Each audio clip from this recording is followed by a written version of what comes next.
I was born in the southern part of Iran, a city called Abadan. Born in a Muslim family, Shiite Muslim family. My grandfather was a Muslim leader, and he had 19 children, and out of 19 children, he had 84 grandchildren. And obviously, he had to choose one to carry the spiritual pattern of the life and the teachings for the next generation. He asked, he had, obviously there had been some things that, some things had happened, some accidents that I should have been killed, but every single time before a danger was coming toward me, I saw the silhouette of a person that always was there, and I spoke of it openly to others. And my grandfather took that sign, obviously, that there is the spiritual leaders of Islam are looking over this boy, and they are protecting him. So he gave me very close attentions, and he taught me all the things I knew about Islam. I joined Hezbollah. I was in that army for about 3 years. I was studying Quran extensively then. My grandfather actually sowed this seed in my heart that I should share Islam with the poor, misled Christians, you know, that have gone astray, and obviously remind and be a spiritual leader to our family outside Iran. I traveled to Malaysia, where I was caught with 30 illegal passports, put in prison.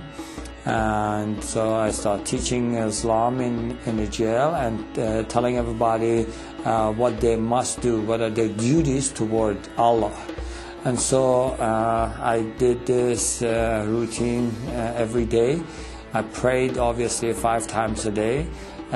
Shiites do pray 3 times, and they include the 17 rak'ah in the 3 times. But what I did, because I wanted to spend more time with God, I did it at 5 separate times. And then in the end of the evening, I would pray extra prayers. I would have a habit of reading through the Quran cover to cover once every 10 days.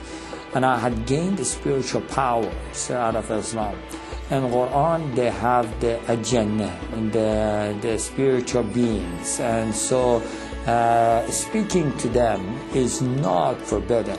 In fact, there are stories of talking to them that Prophet Muhammad did.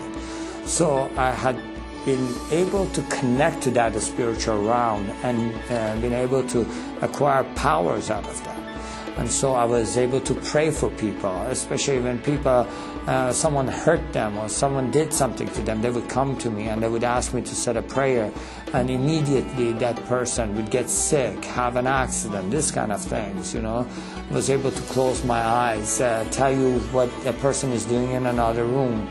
And so this had made me more power hungry, and I wanted to gain more power. So I would spend and meditate more in the Quran.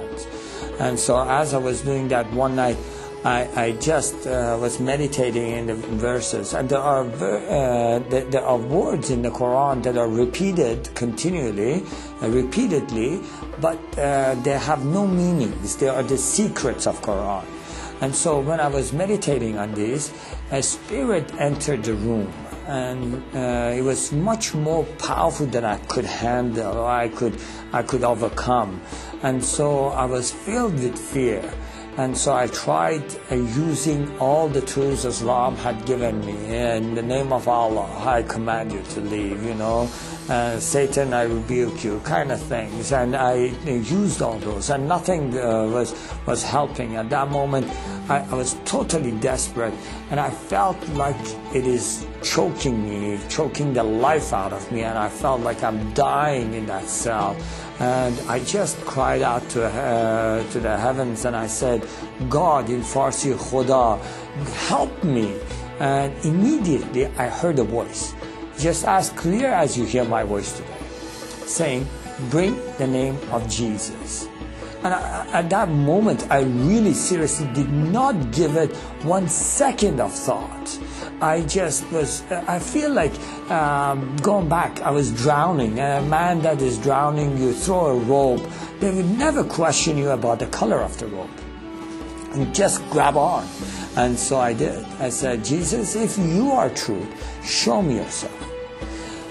And to this day, I have no idea. Obviously, going back, I'm thinking, why did you word it that way? Why didn't you just say, Jesus, help me?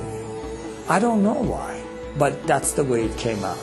And before I was finished with the sentence, everything was back to normal. Now, that was not my conversion. That was the beginning of my confusion. Why would Jesus help a Muslim? Now, I had done everything in my power to be a good Muslim. I had already tried to go and commit myself to, in the way of Allah and be a martyr for Him, walking on the mines. And so the government of Iran used to issue the people that are fadai, or the ones that are willing to give themselves, to sacrifice themselves, a special Quran that had the stamp of the government. I had participated in the executions by hanging. I had done everything that I thought I must do against the infidels, and anything and everything I must do to share Allah with others. So I knew that something is wrong, and that was not because I doubted Allah or doubted Islam or anything. I fully believed, and I didn't know what that is, and it just confused me. And so I tried to just forget about it, But that question, why would Jesus help a Muslim? Why would Jesus help a Muslim? That would just keep coming at me. I believe in Muhammad, the last prophet, I would think, in the perfect religion. Why would Jesus come to help me? And so that 2 weeks period, I just got really confused, and I said, okay, I'm going to pray and fast and ask God Himself to show me the path. Obviously, I thought at that moment, and there are verses and things taught in the Quran that says the ways of Allah are many, and no matter what part of the mountain you climb, you always come to the same mountain top. And I thought, maybe that is what God is, And then, no, maybe it is different for God. Maybe God has a specific way for me, and He wants me to follow that specific way. So I thought, I will never find out unless I ask this question. So I did. I prayed and fasted, and from the bottom of my heart, with all my strength, I asked, God, what is it that you want me to do? What way is it that you want me to follow? And so for 2 weeks, I sat in one place and I prayed as many hours as I was awake, and I fasted as many hours as I was awake, and I would just fall asleep literally on that place. I would wake up and I would just pray again and again, asking God, what is the way you want me? After 2 weeks, to no avail, I had no answer. And I really got frustrated. I just thought, forget it, what is this? I have no chance of finding out what He wants. I don't even know if God exists. And I have wasted all my life. I have been afraid all my life, trying to do everything that would please Allah. And now He confuses me. If Allah is all great and He sees the heart, He knew in my heart I love Him. And what matters if I call Him whatever name I call Him? He knows in my heart I love Him. And if it does matter to Him, I ask Him. For 2 weeks I sat, prayed, and nothing happens. So, you know what? I'm going to go do my own thing. I'm going to go walk my own path. I'm going to do what pleases me. Obviously, at that very moment, I felt the power of God filled the room. Now, in Islam, the greatest sin you can commit, and you can never be forgiven for that, is doubting God Himself, doubting His teachings, doubting His prophet. And I had done that.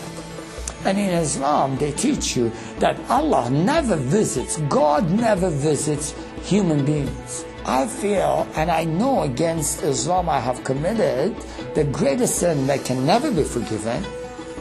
God's presence is in the room, and I'm confronted immediately with His holiness. All this is happening simultaneously, and I'm confronted with His holiness, which puts this weight of sin upon me. And I know